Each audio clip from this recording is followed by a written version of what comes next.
नमस्ते प्रणाम। मैं गायत्री अपने चैनल में आप लोग का स्वागत हूँ, अभिनंदन करती हूँ। दोस्तों, आप लोगों के बीच एक बहुत ही दर्द भरा बेटी की विवाह गीत प्रस्तुत करने जा रहे हैं। कैसे लगा कमेंट करके ज़रूर बताइएगा दोस्तों। देखो, एक बाप ने बेटी से क्या कहता है, बहुत दर्द भरा है दोस्तों। कैसा लगा ज़रूर बताइएगा, जो गलती को क्षमा करिएगा।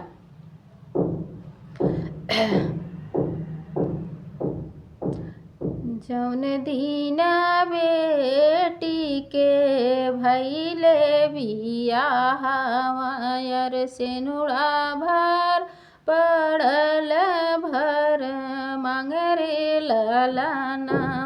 अरे जय दीना बेटी के भैले बियाहवायर सेनुरा पड़ल भर मांगरे ललनावा।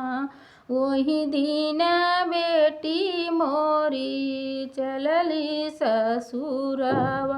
अरे बेटी के मनवा उदास रे ललना। अरे वही दिन बेटी मोरी चलली ससुरवा। अरे वो बेटी के मनवा उदास रे ललना। अरे अखिया से बहे लागे लोर रे ललना। अरे अखिया से बहे लागे लोर रे ललना। दूजे दुअरा जे बैठल भैया मोरे जे रोम। अरे भाभी आंगनवा के बिचरे ललना। दुअरा जे बैठल भैया मोरे रोम। अरे भाभी आंगनवा के बिचरे ललना। अपने पिया के घर जायु ये बहिनी। अरे हंसी खुशी रखी है परिवार रे ललना। अरे हंसी खुशी रही परिवार रे ललना। रोवेला मम्मी और रोवेला पापा। अरे रोवेली बहिनी तो हर रे ललना। अरे रोवेली बहिनी तो हर रे ललना। ना बोले सुगना यौ ना नाचे मोरवा। अरे ना बोले सुगना हो ना नाचे मोरवा। अरे नाही करे माया ना पुकार रे ललना। अरे नाही करे माया ना पुकार रे ललना।